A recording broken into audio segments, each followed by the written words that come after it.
నమస్తే, welcome to our channel. ప్రస్తుతం మనతో గణపతి దత్త ఉపాసకులు మురళీధర్ శర్మ గారు ఉన్నారు. వారితో మాట్లాడదాం. నమస్తే అండి. మహాదేవ శ్రీమాత్ర నమః. నవగ్రహాలు అనుకూలించకపోతే రకరకాల సమస్యలు, అనారోగ్య సమస్యలు, ఆర్థిక ఇబ్బందులు, గురువు అనుకూలించకపోతే విద్యార్థులకి చదువు భారం ఉండదు, చదివే విధానం, జ్ఞాపక శక్తి ఉండదు. అలాగే బుధుడు బాగపోతే బుద్ధి సరిగ్గా పనిచేయదు మనకి. ఇవన్నీ తెలిసినవే.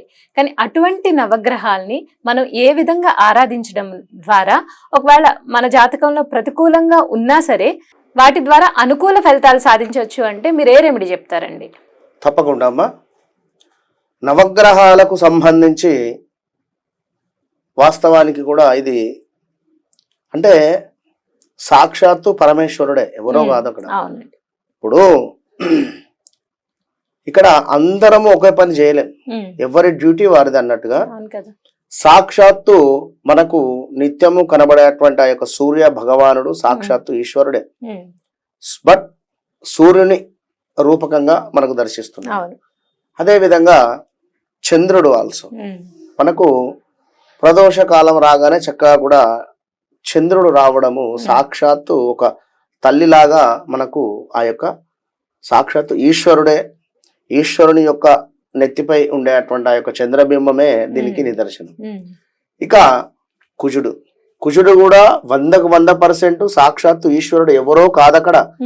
ఈ నవగ్రహాలు కంప్లీట్ గా కూడా సాక్షాత్తు ఈశ్వరుని యొక్క రూపమే, మరొకటి లేదు. కనుక ఇక్కడ ఎవరి జాతక రీత్యా ఏ దోషమున్నా లేకున్నా కర్మ అనేటువంటిది గత జన్మలో చేసుకున్నటువంటి కర్మను అనుసారంగా చేసుకొని ఈ జన్మలో మనకు ఒక జన్మ అనేటువంటిది లభిస్తుంది. ఈ జన్మలో మనము ఏదైతే జన్మించినటువంటి సమయానికి ఒక లగ్నం అనేటువంటిది ఏర్పడుతుంది. ఈ లగ్నాన్ని ఆధారంగా చేసుకొని అన్ని గ్రహాలు అనేటువంటిది ఉంటవి. ఇది గత జన్మలో అంటే నిన్ననే నువ్వు మరణించావు, ఈ రోజు నీకు జన్మ జరిగింది అంటే ఉదాహరణ. ఈ సమయంలో మీరు మరణించినటువంటి సందర్భంలో ఎలాంటి కర్మ అయితే మీరు పొందుతూ ఉన్నారో దీనికి రివర్స్ గా మీరు అనుభవించాలి. ఇవాళ మనము ఒక కోటీశ్వరులం కావచ్చు, మంచి మనసు గాని, ఎవరికి అంటే అందరికి నలుగురికి సహాయం చేసేటువంటి గొప్ప మనసు మనకుంది. మొన్న ఎవరు అన్నారు, కొన్ని కోట్లకు ఉండేటువంటి వ్యక్తికి రీసెంట్ గా ఒక హెల్త్ రిలేటెడ్ సమస్య మీద హాస్పిటల్లో జాయిన్ అయి ఉన్నారు. డైలీ 1 lakh జస్ట్ బెడ్ ఖర్చు, ఇంకా డాక్టర్ బిల్లు కానీ మెడిసిన్ బిల్లు కానీ అది వేరు. జస్ట్ బెడ్ ఖర్చు డైలీ 1 lakh, 10 to 15 days అవుతుంది వారు ఉండబట్టి. కొన్ని కోట్లు ఉన్నప్పటికీ కూడా భార్య కావచ్చును, కొడుకు కావచ్చును, కోడలు కావచ్చును, పిల్లలు కావచ్చును, ఇట్లా వస్తున్నారు, 10 నిమిషాలు ఉంటున్నారు, వెళ్ళిపోతున్నారు. జస్ట్ కొంత వారి బాబాయ్ అంటే వారి యొక్క ఎవరైతే బెడ్ హాస్పిటల్లో ఉన్నారో వారి రిలేటివ్స్ కొంత లేనివారు, అయ్యో అని చెప్పి వారు ఊరి నుండి ప్రయాణమై కంప్లీట్గా పాప అక్కడే ఉన్నారు. వారికి అనిపించింది, అయ్యో మేము అంత దూరం నుండి వచ్చాము, ఇక్కడే ఉంటున్నాము, కనీసం మీరు ఒక గంట సేపు కూడా ఉండటం లేదు, ఇట్లా జస్ట్ ఏదో వచ్చి విజిట్ అయ్యి వెళ్ళిపోతున్నారట. అంటే ప్రేమ అట్లా ఉంటది, కర్మ అది. ఇప్పుడు అన్ని గుర్తొస్తాయి ఆయనకు బెడ్ మీద ఉన్నాక, అవునా కాదు? ఖచ్చితంగా కదండి. ఇవాళ ఒక సమయానికి ఒక కార్పొరేట్ హాస్పిటల్లో ఒక జననం జరిగితే మరొక గవర్నమెంట్ హాస్పిటల్లో కూడా జననం జరుగుతుంది, అండ్ ఒక పల్లెటూరులో నార్మల్ డెలివరీ కూడా జరగవచ్చు సేమ్ సమయానికి, ఒకటే సమయానికి. కనుక ఏదున్నా గత జన్మలో మనం చేసుకున్నటువంటి కర్మానుసారే. మరి ఈ జన్మలో మనకు ఎట్లా తెలవాలి ఏమిటి అనేటువంటిది అంటే పర్ఫెక్ట్ గా సబ్జెక్టు తెలిసినటువంటి ఒక జ్యోతిష్కుల దగ్గరికి వెళితేనే మీకు రిజల్ట్ అనేటువంటిది ఉంటుంది. ఇప్పుడు నేను అద్భుతంగా ఒక అదేమిటి సూటో కోటో లేదా డ్రెస్సో ఏదో వేసుకొని, కుర్తానో మరొకటి ఏదో వేసుకొని, మెడలో ఒక 4-5 బంగారు మాల చైన్స్ వేసుకొని, చేతికి ఒక పెద్ద గండ బేరుండం వేసుకొని కూర్చుంటే నా దగ్గర ఏ సబ్జెక్ట్ లేకుంటే జీరో కదా. అంతే కదా. ఆకారం పుష్టి నైవేద్య నష్ట అన్నట్టుంటుంది. కనుక సబ్జెక్ట్ ఉండేటువంటి వారు పెద్దగా ఆడంబరాలకు కావచ్చును, పెద్దగా ఏది ఉండదు. కనుక వారికి కావాల్సింది సబ్జెక్టును ప్రేమిస్తారు. ఆ సబ్జెక్టు వారికి ఒక దాన్ని ఏమంటారు, ఒక బూస్ట్ లాంటిది అది. కనుక అది అర్థం చేసుకోవాలి ప్రజలు, వ్యూవర్స్.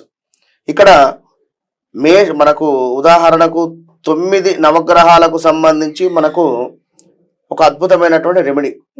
ఇది వీరికి జాతకరీత్యా ఒకవేళ నడిచే దశ అంతర్దశలు ఏదైనప్పటికీ బట్ ఇంట్లోనే ఉండి రూపాయి ఖర్చు లేకుండా ఉండేటువంటి విధంగా వీరికి రెమెడీ చెబుదాం. ప్రతిరోజు కూడా ఇంట్లో 9 దీపారాధనలు చేయాలి. అది కూడా మట్టి పాత్రలో, చిన్న మట్టి పాత్ర తీసుకోవాలి.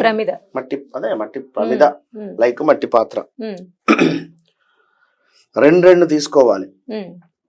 కింద ఒకటి ఎంటీది పెట్టాలి, దానిపై ఒక మట్టి పాత్ర, ఒక ప్లేట్లో చక్కగా కూడా అష్టదళ పద్మం వేసుకోవాలి. 9 దీపాలు కూడా ఆ యొక్క ప్లేట్లో పెట్టేసి అందులో మనకు మొత్తం అన్నింటికి కలిపి నువ్వుల నూనె అంటే అమ్మవారికి ప్రీతి. వాస్తవానికి నువ్వుల నూనె, మట్టి ప్రమిద అంటే అమ్మవారికి ప్రీతి. ఇక్కడ నెయ్యి కూడా ప్రీతే, కానీ ఇది చేసే సందర్భాన్ని బట్టి ఉంటుంది. సో ఇక్కడ నువ్వుల నూనె సరిపోతుంది.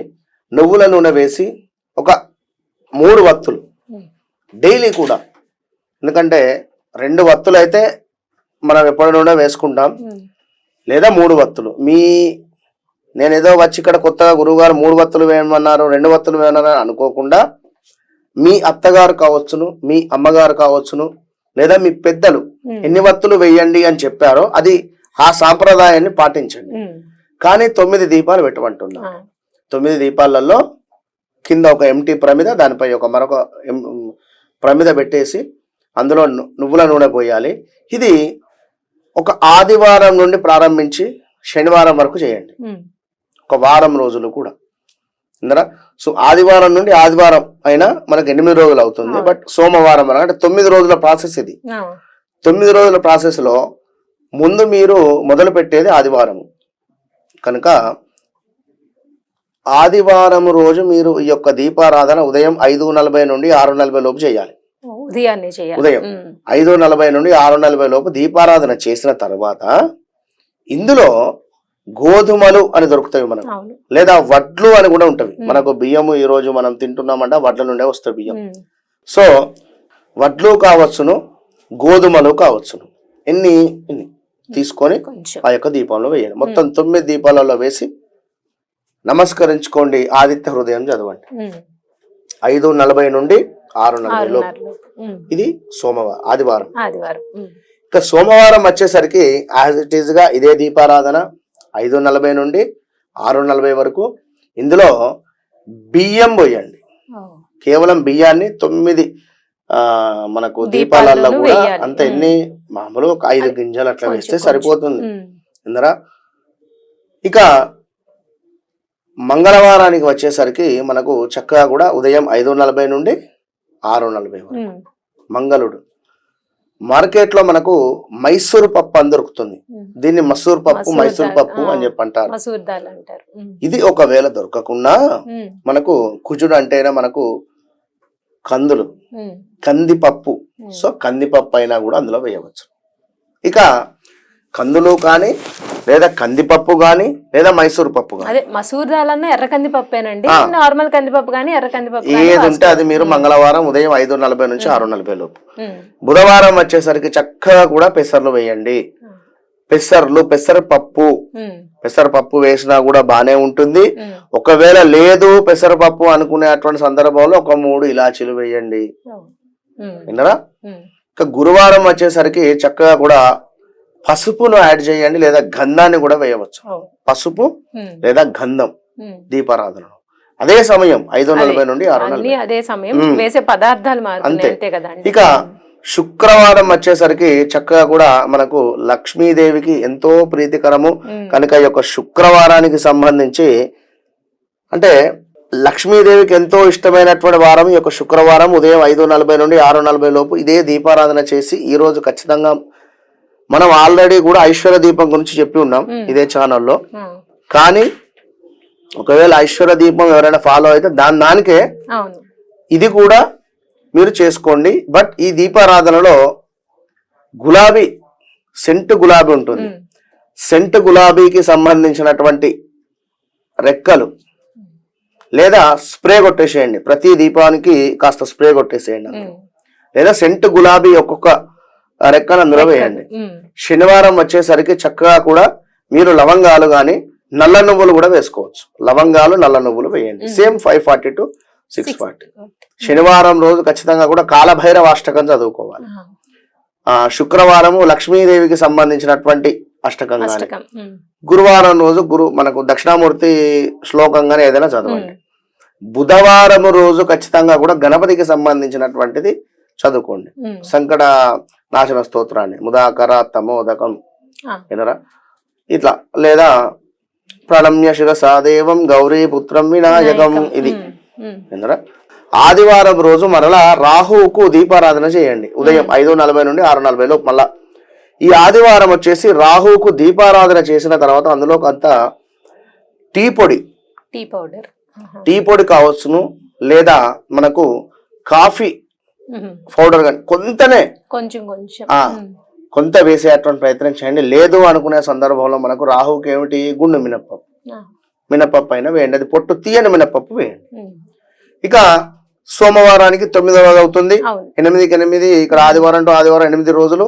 సో సోమవారము మరలా 9వ రోజు కేతువుకు తెల్ల నువ్వులు వేసే ప్రయత్నం చేయాలి. తెల్ల నువ్వులు వేయండి కేతువుకు.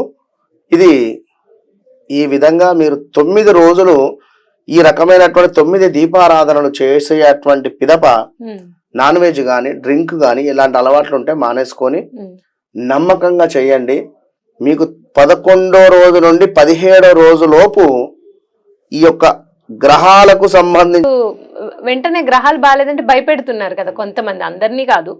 ఆ భయం అనేది లేకుండా ఇది చక్కగా ఇంట్లో సింపుల్ గా చేసుకునే రెమెడీ చాలా చక్కగా వివరించారండి. ధన్యవాదాలు. మహాదేవ్.